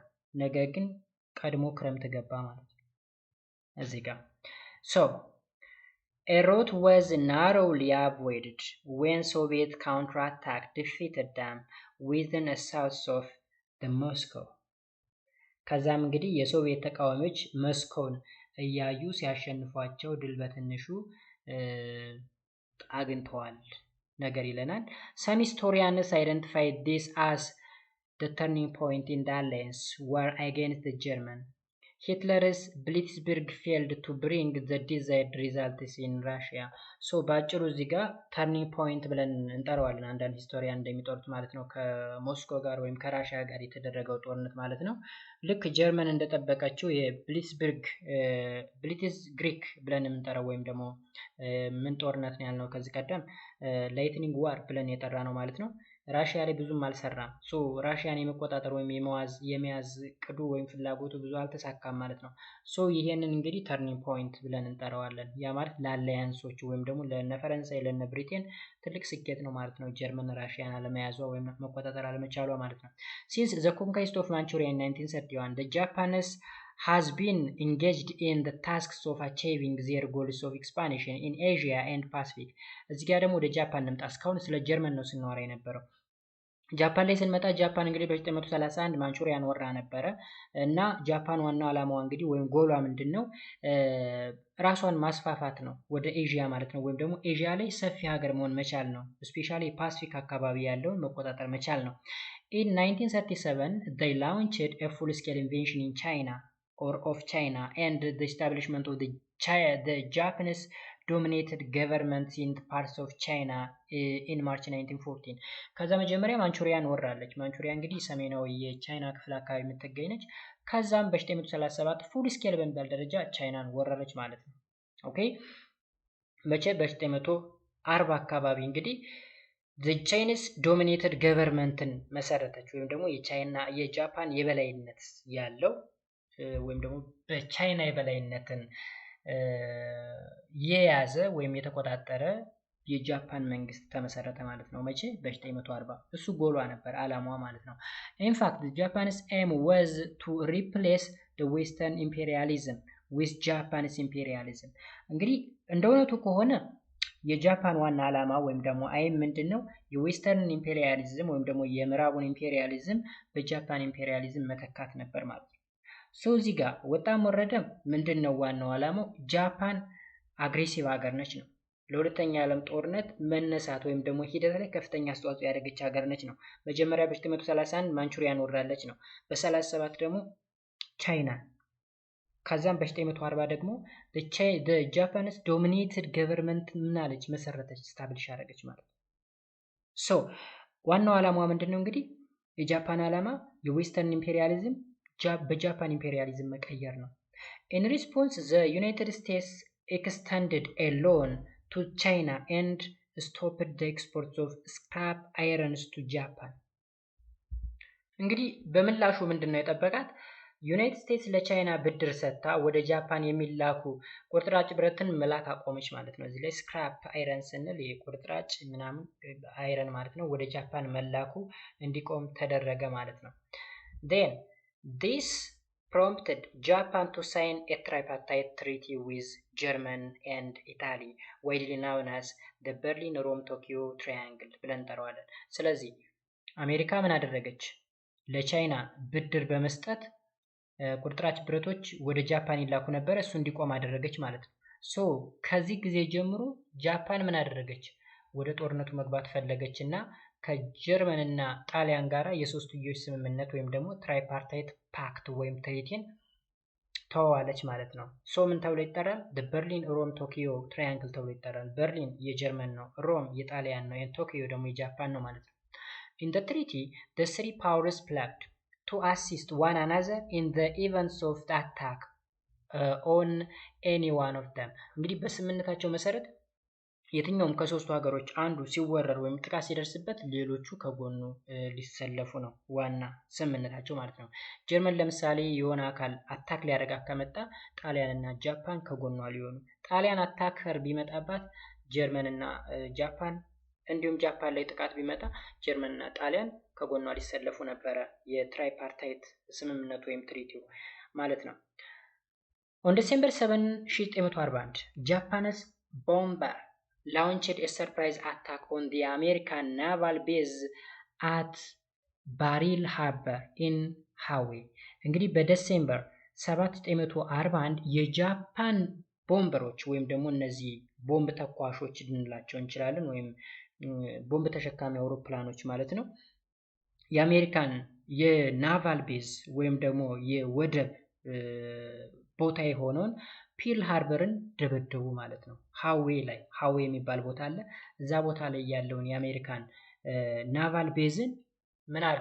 ደበደቡት። ወይም ደግሞ የባህር ኃይል ልንለው እንችላለን፣ ናቫል ቤዝ ብለን የምንጠራው ማለት ነው ባጭሩ።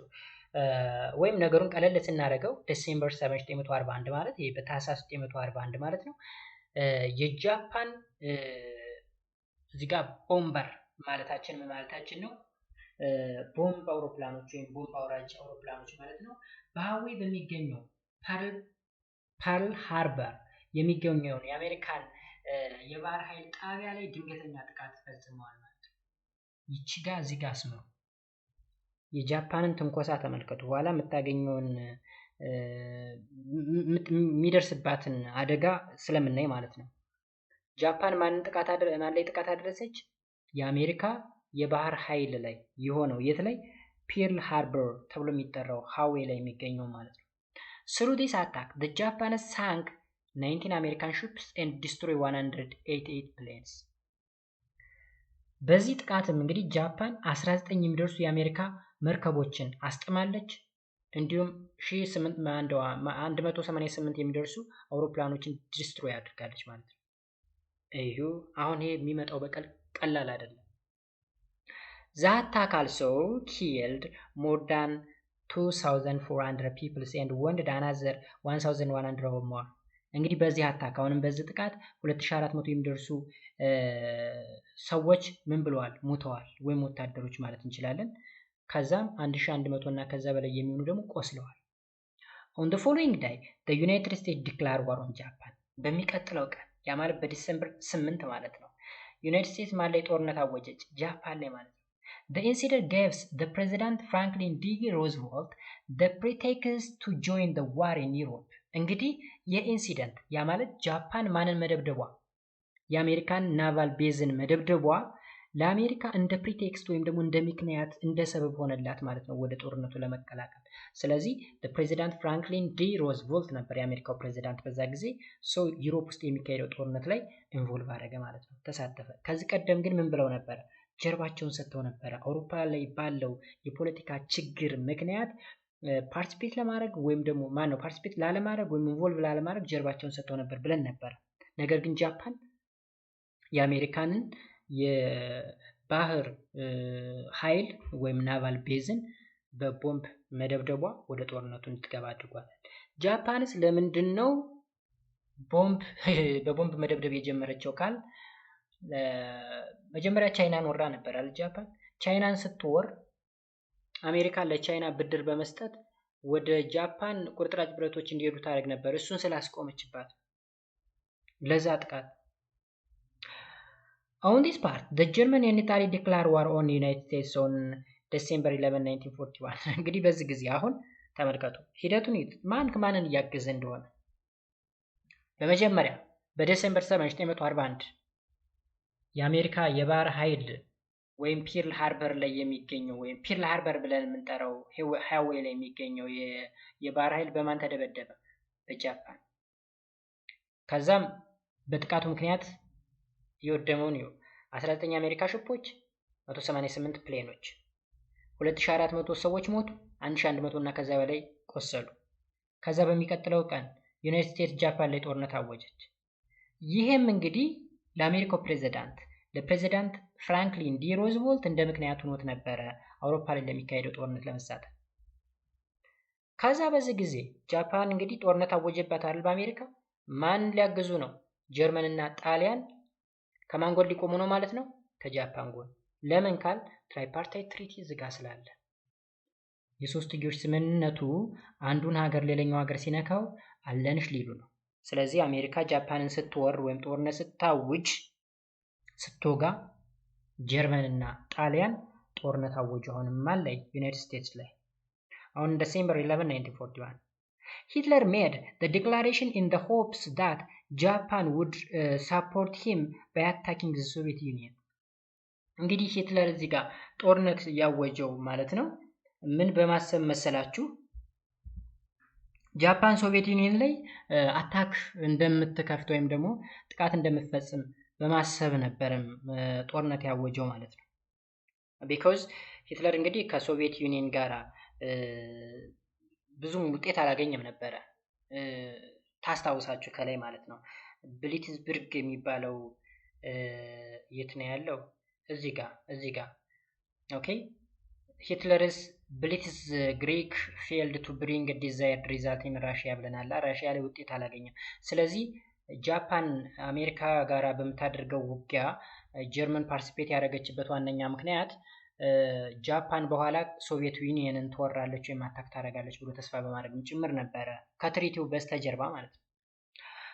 The Pearl Harbor incident made the war fully world war። እንግዲህ የፒርል ሃርበር ወይም ደግሞ ወደብ ላይ ወይም ደግሞ የናቫል ቤዝ የአሜሪካ የናቫል ቤዝ በቦምብ መደብደቡ ጦርነቱ ዓለም አቀፋዊ እንዲሆን አደረገው። ፉሊ ወርልድ ዋር እንዲሆን አደረገው።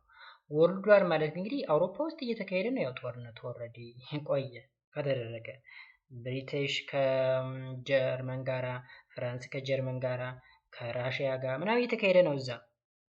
ከዛ አሜሪካ ስትታከልበት ደግሞ የአሜሪካን ኮንቲነንት ተጨመረ ማለት ነው። ሰሜኑ የአፍሪካ ክፍልም እንዲሁ ጦርነቱ ላይ ኦልሬዲ አለበት። ስለዚህ የትኛውም የዓለም ክፍል ላይ ያሉ ሀገሮች ጦርነት ውስጥ ኢንቮልቭ ስላደረጉ ነው ፉሊ ወርልድ ዋር ያልነው ማለት ነው። The entire USA into the war upset the balance of power in the ongoing war። አሁን እዚህ ጋር ተመልከቱ። the entire ማለት ሳይሆን the entry ማለት የዩኤስኤ ጦርነቱ ላይ መግባት እየተካሄደ ያለውን ጦርነት ባላንስ እንዲሆን አደረገው። ከዚህ ቀደም ወደ ማን አደልቶ ነበረ? ወደ እነዚህ ወደ ሶስቱ ኃይሎች ስፔሻሊ ወደ ጀርመን እንግዲህ እየዞረች እየቀጠቀጠች ነበር አይደል ሁሉንም ሀገሮች። ስለዚህ ባላንስ አልነበረም። ዩናይትድ ስቴትስ ስትጨመር ግን ባላንስ ሆነ ማለት ነው። until then Japan's expansion had gone virtually unopposed። እንግዲህ እስከዚህ ድረስ ያ ማለት ዩናይትድ ስቴትስ ጦርነቱ እስኪገባ ድረስ የጃፓን ኤክስፓንሽን ወይም ደግሞ መስፋፋትን ኦፖዝ የሚያደርገው አልተገኘም ነበር። እንደፈለገው እየሆነች ነበር። ማንቹሪያን ወረረች፣ ዝም ተባለች፣ ቻይናን ወረረች። ከዛም አልበቃ ብሎ የአሜሪካን ናቫል ቤዝ ስትደበድብ ነው እንግዲህ አሜሪካ የተሳተፈች ማለት ነው። In August 1942, the war was being fought in several fronts situated in the Eastern Europe, North Africa and Mediterranean, Burma and China, and the Atlantic and Pacific. እንግዲህ በነሐሴ 1942 ላይ ኦልሞስት ጦርነቱ በየትኛውም የምስራቃዊ የአውሮፓ ክፍልም ሊሆን ይችላል፣ በሰሜን አፍሪካም፣ በሜዲትራኒያን አካባቢ፣ ቡርማ፣ ቻይና፣ አትላንቲክ ፓሲፊክ አካባቢ ላይ ጦርነት እየተካሄደ ነው። በቃ በጣም ወሳኝ የሚባሉ ጦርነቶች እየተካሄዱ ነው። Elsewhere, fierce battle were still raging. In the North Africa, the German force commanded by the General Erwin Rommel had dominated the Desert War since 1941.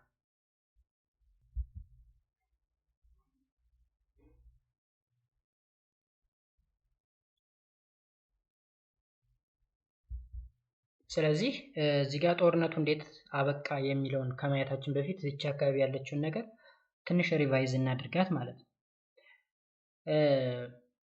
ጃፓን፣ ጀርመን እና ጣሊያን እንግዲህ በጣም አግሬሲቭ ናቸው ብለናል። አውሮፓ ላይ የሚካሄደውን ጦርነት በዋናነት የሚዘውሩት እነሱ ናቸው። ከዛ ጃፓን ማን ወረረች ብለናል? ማንቹሪያን። ቀጥላ ማን ወረረች? ቻይና። ከዛ ለቻይና ደግሞ አሜሪካ የሆነ ብድር ምናምን በመስጠት ቁርጥራጭ ብረት ምናምን ወደ ጃፓን እንዲላክ ይደረግ ነበረ። እሱን አቆመች አሜሪካ ብለናል። ከዛ አሜሪካ እሱን ስታቆምባት ጃፓን ምንድን ነው ያደረገችው? የአሜሪካንን የባህር ኃይል ምን አለች? ደበደበች በቦምብና ብዙ ጥፋቶች እንደጠፉ አየን። ይህን ያህል ሰው ሞተ፣ ይህን ያህል ቆሰለ ምናምን ብለን ማለት ነው። ከዛ አሜሪካ ሰበብ ፈልጋ ወደ ጦርነቱ ገባችበት። ከዛ አውሮፓ ውስጥ የሚካሄደው ጦርነት ባላንስ ወይም ደግሞ የኃይል ሚዛኑ ተለወጠ ማለት ነው። ከዛ ጦርነቱ እንግዲህ በተለያዩ አቅጣጫዎች ሰሜን አፍሪካ ላይ ተካሂዷል፣ ሜዲትራኒያ ላይ፣ ቡርማ ላይ፣ ቻይና ላይ፣ አትላንቲክ ፓሲፊክ አካባቢ ላይ የትኛውም ቦታ ላይ ተካሂዷል ማለት ነው። ጀርመን እንግዲህ በዋናነት ደዘርት ዋር ብለን የምንጠራው ደዘርት ዋር ብለን የምንጠራው ወይም ደግሞ ሰሜን አፍሪካ አካባቢ ላይ የሚካሄደውን በጣም ስኬታማ ሆና ነበረ ብለናል። ኦኬ፣ እንደውም ማንን እስከመያዝ ደርሳ ነበረ? ግብፅን ለመያዝ ሁላ ተቃርባ ነበር። ኦልራይት። ስለዚህ አፍሪካ ውስጥም ስፔሻሊ ሰሜን አፍሪካ ላይ ጦርነቱ እየተካሄደ ነበር ማለት ነው፣ የቅኝ ግዛት ሀገሮች ላይ ማለት ነው። ከዛም ጣሊያን ውስጥ ምን ተካሄደ? ኪንግ ኢማኑኤል ደሰርድ ወይም ደግሞ ቪክተር ኢማኑኤል ደሰርድ ወይም ሳልሳይ ብለን የምንጠራው ሞሶሎኒን ከስልጣን አወረደና በሱ ቦታ ማርሻል ፔትሮ ባዶግሊዮን ቀየረው ብለን። ከዛስ ማርሻል ባዶግሊዮ ለሂትለር ጦርነቱ መቀጠል አለበት፣ አብረንን ካንተ ጎን ነኝ ካለው በኋላ በሰክሬት በሚስጥር እጅ ሰጠ ላለይሶች ማለት ነው። ይህን የጠረጠረው ሂትለር ግን ወታደሮችን ወደ ጣሊያን ላከ። ከዛም ሮምን ያዘ። ከዛ ማንን ለማትረፍ ነው? ሙሶሎኒን ማለት ነው። ከዛ ሰሜናዊ የኖርዝ ጣሊያን ኮንትሮል ማድረግ ቻለ ማለት ነው። ከዛም ጣሊያን ላይ ከባባድ የሚባሉ ጦርነቶች ተካሂዱ። እስከ መቼ? እስከ ጦርነቱ ማብቂያ። ነገር ግን በጁን 4 1944 አላይድ ትሮፖች ማንን ያዙ? ሮምን ያዙ ብለን። ከዛም በመጨረሻው ጦርነቱ ሲያልቅ ሙሶሎኒ ተያዘና በጣሊያን ኮሚኒስቶች ሹት ተደረገ ወይም ተመታ የሚል ነገር ነበር ያነሳል። ከዛ ወደ ጦርነቱ ማብቂያ ስንሄድ the landing of US, British and Canadian force at Normandy ወይም ደግሞ ኖርዝ ፍራንስ on June 6 1944 was the major breakthrough in the Allied reconquest of Europe. እንግዲህ በዋናነት በ1944 ጁን 6 1944 የዩኤስ፣ የብሪቴን፣ የካናዳ ኃይሎች ኖርማንዲ ላይ አረፉ። ሰሜናዊ ፈረንሳይ ማለት ነው። ሰሜናዊ ፈረንሳይን ማን ይዛ ነበር? ታስታውሳችሁ ቅድም ጀርመን። ደቡባዊ ፈረንሳይ ደግሞ ፑፔት የሆነ ገቨርንመንት ተቀምጦ ነበረ ቪቺ የሚባል ከተማ ላይ ብለናል፣ የምታስታውሱ ከሆነ ማለት ነው። this invention was named operation ኦቨርሎርድ ተብሎ ይጠራል። እንግዲህ የሰሜን ፈረንሳይን እነዚህ ኃይሎች ተቆጣጠሩት ማለት ነው ባጭሩ ወይም ወረሩት ማለት ነው። The commanders of the Allied troops, the American general Dwight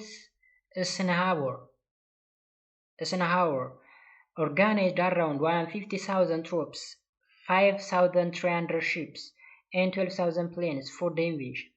ይህን ኢንቬንሽን የፈጸሙት ወይም የወረራ የፈጸሙት ለምንድን ነው? ሰሜናዊ የፈረንሳይ ግዛት ወይም ደግሞ ኖርማንዲ ብለን የምንጠራው በማን ቁጥጥር ውስጥ ነበር? በጀርመን ስለሆነ ማለት ነው።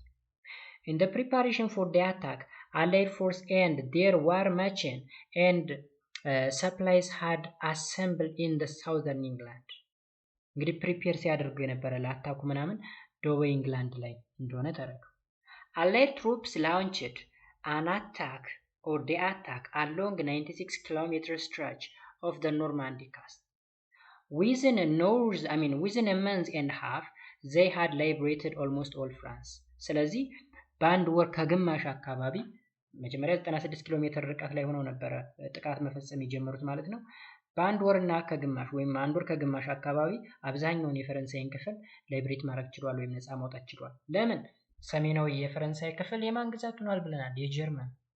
ቢኮዝ ጀርመን ፈረንሳይን ካሸነፈች በኋላ ነው ወደ ብሪቲሽ እና ወደ ራሽያ ጦርነት የዘመተችው ማለት። ደቡብ የፈረንሳይ ክፍል ምንድነው ብለናል? በድጋሚ ፑፔት ገቨርንመንት ወይም ደግሞ የአሻንጉሊት መንግስት ተሰይሞለት ነበር።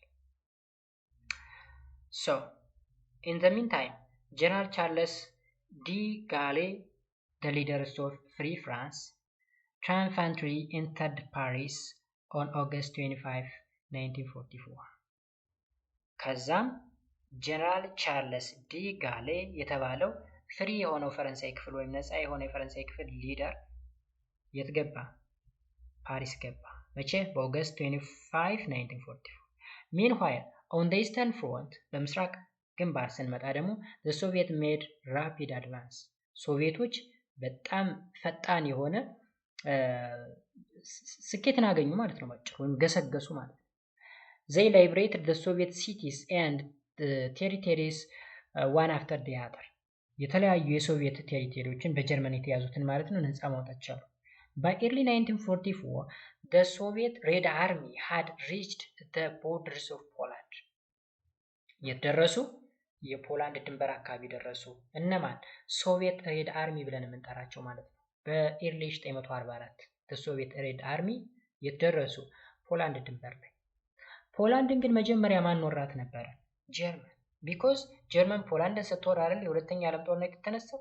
ያ on June 22 ኦፕሬሽን ባግሬሽን የሚባል አለ ደግሞ a Soviet offensive involving 2.5 million men and 6,000 tanks was launched, destroying the German army and taking 350,000 prisoners. ተመልከቱ። በጁን 22 1944 ኦፕሬሽን ባግሬሽን የሚባል አለ።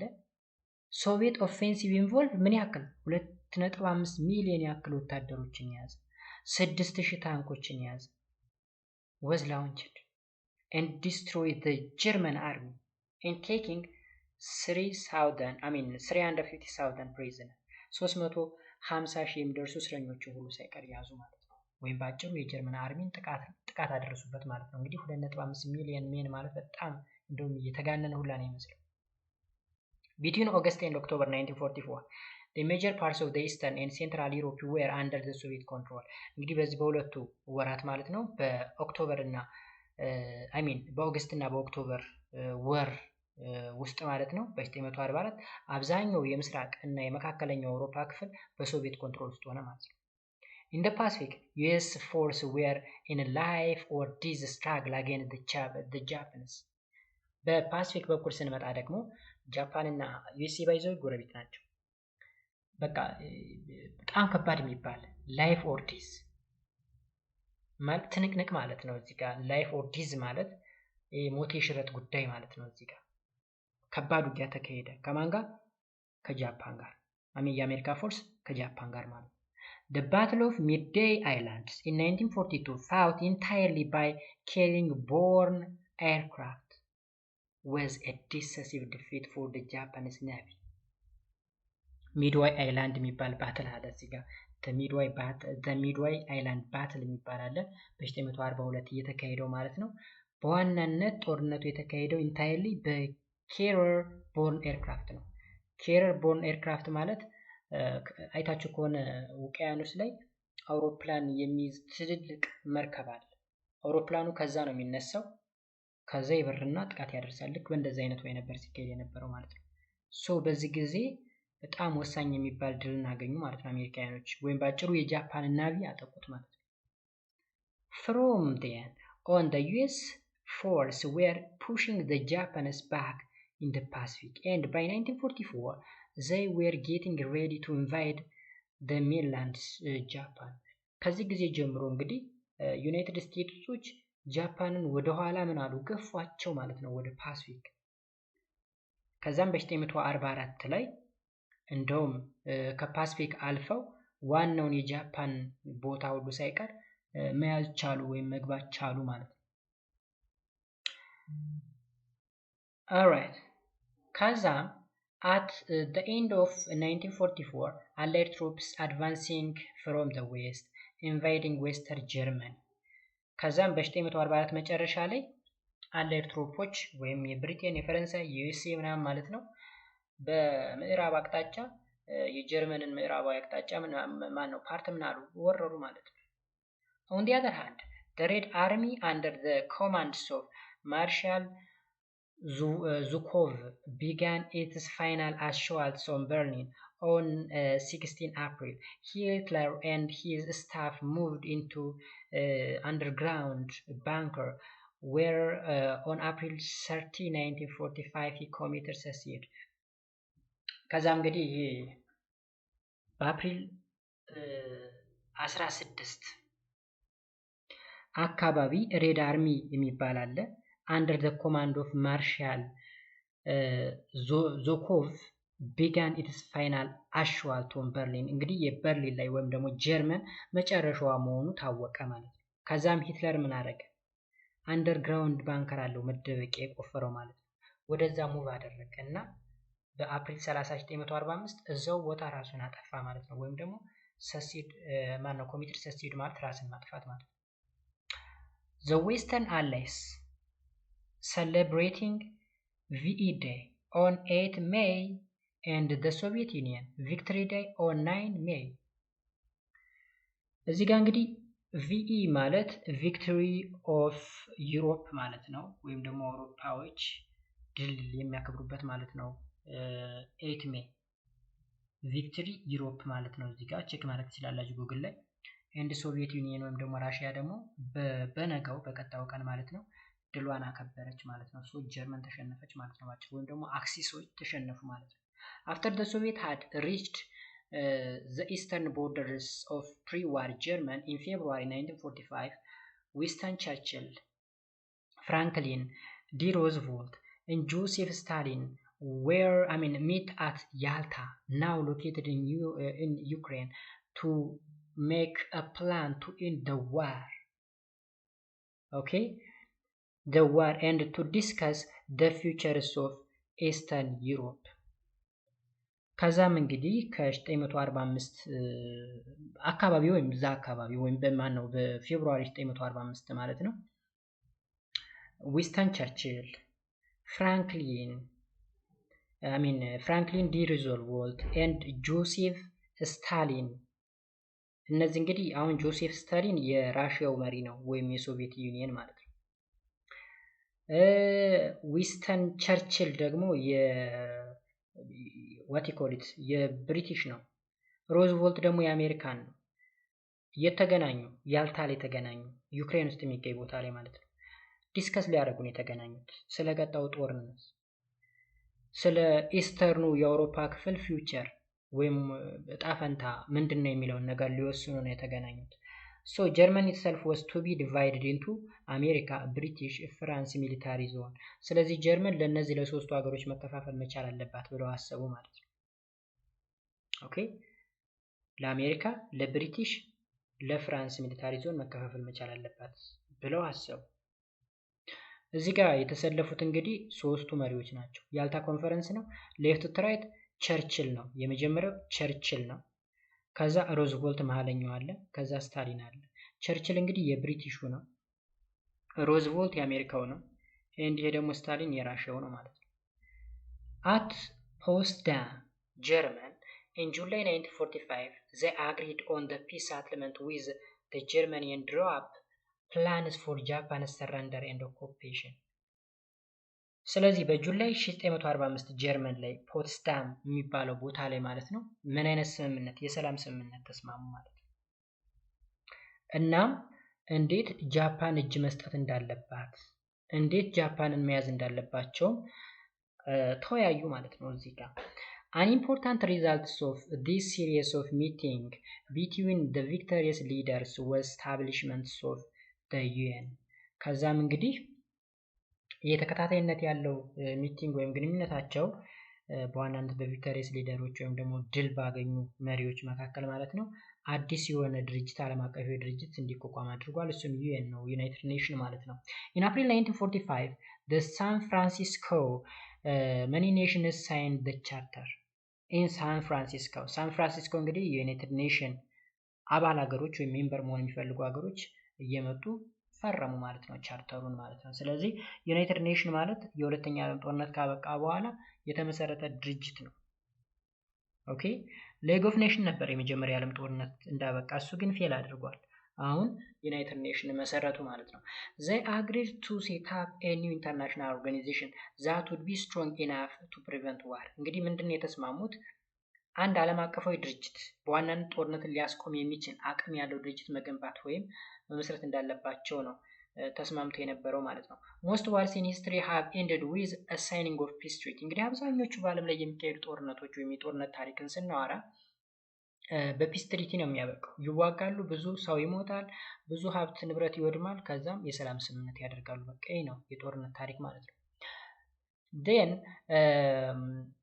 but no general treaties was signed at the end of World War II. እንግዲህ ጀነራል ትሪቲ ወይም አጠቃላይ የሆነ ስምምነት ግን አልተስማሙም ነበር ወይም አልተፈራረሙም ነበር ማለት ነው የሁለተኛ ዓለም ጦርነት እንዳበቃ ማለት ነው።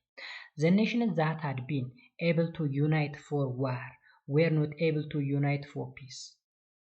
እንግዲህ ለጦርነት የተደራጁ ሀገሮች ለሰላም መደራጀት አልቻሉም። ስፔሻሊ ጀርመን፣ ጣሊያን እና ጃፓን ለጦርነት ሲደራጁ ለሰላም ግን መደራጀት አልቻሉም ነበር ማለት ነው። soon after the war had been over the allies could not agree among themselves. እንግዲህ ልክ ጦርነቱ ወደ እንዳበቃ አላይሶች መስማማት አልቻሉም ነበር እርስ በርሳቸው ማለት ነው። Despite German's surrender, the Second World War was not yet over. እንግዲህ ምንም እንኳን ጀርመን እጅ ብትሰጥም እንኳን ዋናው የጦርነት ዋና ፈላጭ ቆራጭ ወይም ጸንሳሿ እሷ ሆና ሳለ እጅ ብትሰጥም እንኳን ጦርነቱ ግን ሙሉ በሙሉ አላበቃም። because ጃፓን ገና ነች እጅ አልሰጠችም። The allies had to fight the Japan in Asia and Pacific who continued fighting after the VE Day. ከዛም እነዛ አላይሶች እንግዲህ ቪኢ ዴይን ካከበሩ በኋላ የማለት ቪክትሪ ኦፍ ዩሮፕ ዴይ ማለት ነው ወይም የአውሮፓ የድል ቀን ማለት ነው። እሱን ካከበሩ በኋላ ጃፓንን በኤዥያ እና በፓሲፊክ በኩል መዋጋት ማሸነፍ እንዳለባቸው አሰቡ ማለት ነው። The Japanese government was forced to surrender due to the use of a newly invented atomic bomb. እንግዲህ የጃፓን መንግስት አዲስ ኢንቨንት የተደረገ ወይም ደግሞ የተፈለሰፈ አቶሚክ ቦምብ ስለተተኮሰበት እጅ እንዲሰጥ ተገደደ ማለት ነው። ስለዚህ የአቶሚክ ቦምብ እንዴት ነው የተተኮሰው? On August 6, 1945 the American B-52 bomber dropped the first atomic bomb on Japan city Hiroshima. የመጀመሪያው እንግዲህ በኦገስት 6 1945 የአሜሪካ B-52 ቦምበር የመጀመሪያውን በዓለም ታሪክ የመጀመሪያውን አቶሚክ ቦምብ የጃፓን ከተማ ወደ ሆነችው ወደ ሂሮሺማ ተኮሰ ማለት ነው። አሁንም በሶስተኛው ቀን ኦገስት 9 the second bomb was dropped on another Japan city ናጋሳኪ ላይ ማለት ነው። ስለዚህ የመጀመሪያው ኦገስት 6 ሂሮሺማን ደበደበች አሜሪካ ማለት ነው። ከዛስ በኦገስት 9 ደግሞ ናጋሳኪ የተባለች ሌላ ከተማ ደበደበች። እዚህ ጋር ኩካራ የምትባል ከተማ ነበረች፣ ግን ዳመና ሸፍኗ ስለነበረ ነው የታለፈችው እና ሌላ ከተማ የተደበደበው ማለት ነው። The bombs caused immense human and material destruction. On the days of the bombing, 80,000 people in Hiroshima and 4,000 people in Nagasaki lost their life. እንግዲህ ሁለቱ ከተሞች ላይ ከባድ የሚባል የሰውም የማቴሪያልም ውድመት ነው የተከሰተው። ሂሮሽማ ላይ 80 ሺህ የሚደርሱ ሰዎች፣ ናጋሳኪ ላይ ደግሞ 40 ሺህ የሚደርሱ ሰዎች ህይወታቸውን አጥተዋል። Long after the bombing, victims continue to suffer and die from the radiation sickness. እንግዲህ ይሄ ቦምቡ ካበቃ በኋላ ራሱ ራዲሽን አለ። ይሄ ጨረሮች ነበሩ። ቦምቡ በጣም ከባድ ነው። አቶሚክ ቦምብ ማለት እንግዲህ በጣም በዚህ ዘመን ራሱ የማይታሰብ ነው እንኳን በዛ ጊዜ ማለት ነው። አልፋ ቤታ እና ጋማ የሚባል ጨረሮችን ይረጭ ነበር። አልፋ ዛትማች ጉዳት አልነበረውም። ቤታ እና ጋማ ግን በተለይ ጋማ ጨረር ወይም ራዲሽን በጣም ሲሪየስ ነው። ስለዚህ ሰዎች መሞታቸውን ቀጠሉ። ወደ 200 ሺህ የሚደርሱ ሰዎች በዚህ ቦምብ ጥቃት ደርሶባቸዋል ማለት ነው። እንግዲህ ይሄ የሆነው ቅድም ላይ ካስታውሳችሁ ጃፓን የአሜሪካን የባህር ኃይል ቤዝ የሆነውን ደብድባ ነበረ። ደብድባ ወደ 2400 የሚደርሱ ሰዎች ሞተዋል። 1100 ሰዎች ቆስለዋል። ወደ 188 ፕሌኖች ዲስትሮይ ሆነዋል። ሽፖች በርካታ ሽፖች ሲንክ አድርገዋል። የዛ ጸፋ ነው ይሄ። According to the US President Harry S. Truman, the atomic bomb were used hastened the Japan's surrender. እንግዲህ እንደ አሜሪካው ፕሬዚዳንት ሃሪ ኤስ ትሩማን ከሆነ በቀላሉ ተዋግተው እጅ እንዲሰጡ ማስደረግ ይችሉ ነበረ። ግን ቶሎ ብሎ የና አቶሚክ ቦምብ መጠቀም የቻሉት ለምንድን ነው? በፍጥነት እጅ እንዲሰጥ ስለተፈለገ ነው ማለት ነው። However, Soviet historians argue that in terms of ሚሊታሪ ስትራቴጂ the use of bomb was not required. እንግዲህ የሶቪየት የታሪክ ተመራማሪዎች እንደሚሉት ከሆነ እንደዚህ አይነት አቶሚክ ቦምብ መጠቀም አስፈላጊ አልነበረም፣ በሌላ ወይ ተዋግቶ ማሸነፍ ይቻል ነበር የሚልን ሀሳብ ይሰነዝሩ ነበረ ማለት ነው። Since Japan was only the Axis power still in the war, its surrender could have been forced without those bombs. ምክንያቱም እንግዲህ እዚህ ጋር ተመልክቶ አሁን የሶቪየት ሂስቶሪያንን ይህን ነገር የሚሞግቱት ለምንድን ነው? ይህን ያህል ቦምብ መጠቀም አስፈላጊ አልነበረም። በጣም አውዳሚ የሆነ ቦምብ መጠቀም በጣም የተከለከለ ነበረ፣ ጥሩ አልነበረ። ምክንያቱም አክሲስ ፓወር ውስጥ ብቻዋን እየተዋጋች ያለችው ሀገር ጃፓን ብቻ ስለሆነች በቀላሉ ማሸነፍ ይቻል ነበረ። ሌሎች ኦልሬዲ እጅ ሰጥተዋል። ስለዚህ እሷን በቀላሉ ማሸነፍ የተቻለ ይህን ቦምብ መጠቀም አስፈላጊ አልነበረም ይላሉ። የአሜሪካው ፕሬዚዳንት ሃሪ ኤስ ትሩማን ግን ምንድን ነው ይላል? ቶሎ ብላ እጇን እንድትሰጥ ለማፋጠን ነው። ብዙ ከሷ ጋር ማን ይደክማል? በቀላሉ መገላገል እየተቻለ አይነት ነገር ነው ያለው ማለት ነው። Therefore, they conclude that it is using the bomb the US intended to demonstrate its power to the Soviet, which would have an impact on the post-war international relation. ከዛ ጊዜ ጀምሮ እንግዲህ ስፔሻሊ ዩኤስኤ ይህንን ቦምብ መጠቀም ከጀመረች ጀምሮ ለሶቪየት አቅሟን አሳየች ማለት ነው። በቃ ትልቅ ሀገር ነኝ እኔ በጣም ሀያል ነኝ የማለት ነገር መጣ ማለት ነው። ከዛ ጊዜ ጀምሮ እንግዲህ ወይም ከጦርነቱ በኋላ ራሽያ እና አሜሪካ በቃ እንትን ናቸው ምንድነው የሚባለው አንዳቸውን እንትን እያሉ ነው ያሉት አሁንም ድረስ ማለት ነው። ወይም ደግሞ the two most powerful country የምንላቸው ናቸው በአለማችን ላይ አሜሪካ እና ራሽያ ማለት ነው። ሁለቶቹ እስካሁን እየተፎካከሩ ነው ያሉት። የኃይል ሚዛናቸው እስካሁን ባላንስ ነው። አሜሪካ ራሽያን ትችላታለች፣ ራሽያ አሜሪካን ትችላለች ምን አንልም። አሁን ላይ እኩል የሆነ ባላንስ ነው ያላቸው ማለት ነው። ግን አሜሪካ የዛ ጊዜ ያን በመተኮሷ የሆነ ኃይል ሚዛኗን ከፍ ለማድረግ ሞክራ ነበር ማለት ነው። In any case, on August 15, 1945, the Japanese Emperor Hirohito signed the unconditional surrender, putting an official end to the Second World War. እንግዲህ በኦገስት 15 1945 ማለት ነው ወይም በነሐሴ 15 1945 ወይም ቦምብ በተኮሰ በስድስተኛው ቀን ማለት ነው የጃፓኑ አጼ ወይም ደግሞ ንጉስ ሂሮሂቶ በአፋጣኝ ያልተጠበቀ በሚባል ደረጃ ማለት ወይም ያለምንም ቅድመ ሁኔታ አንኮንዲሽናል ስንል ያለምንም ቅድመ ሁኔታ ማለት ነው እጅ እንዲሰጥ ተገደደና የሁለተኛ ዓለም ጦርነት እንዳረገ ማለት ነው። ሶ ጋይስ የዛሬው ክላስ ይመስላል። ትንሽ ረጅም ነው፣ ምንም ማድረግ አይቻልም። እንግዲህ በፓርት ከምንከፋፈለው እንደዚህ መጨረሱ ይሻላል በሚል ነው። አይ ቲንክ አንደርስታንድ አደረጋችሁ ተስፋ አደርጋለሁ። ሀሳብ አስተያየት ካላችሁ ኮሜንት ሴክሽኑ ክፍት ነው፣ እዛ ጋር ማስቀመጥ ትችላላችሁ። ለዩቲዩብ ቻናሉ አዲስ ከሆናችሁ ሰብስክራይብ በማድረግ ቤተሰብ ሁኑ። እንዲሁም የቴሌግራም ቻናላችንና ግሩፓችንን ጆይን ማድረግ ይኖርባችኋል ማለት ነው። ዲስክሪፕሽን ቦክስ ላይ ተቀምጦላችኋል። በቀጣይ ዩኒት 5 ግሎባል ኤንድ ሪጂናል ዴቨሎፕመንት ሲንስ 1945 የሚል ነገር ይኖረናል። እንግዲህ እስካሁን ከ914 እስከ 945 ያለውን ታሪክ ነበር ስናይ የነበረው። አሁን ደግሞ ከ945 በኋላ ያሉ ሪጂናል እና ግሎባል ወይም ዓለም አቀፋዊ እና ክልላዊ ዴቨሎፕመንቶች ምን ይመስላሉ የሚለውን የምናይበት ክፍል ይሆናል ማለት ነው። እስከዛው ድረስ በያላችሁበት ሰላማችሁ ብዝት ይበል። መልካም ጊዜ። ባባይ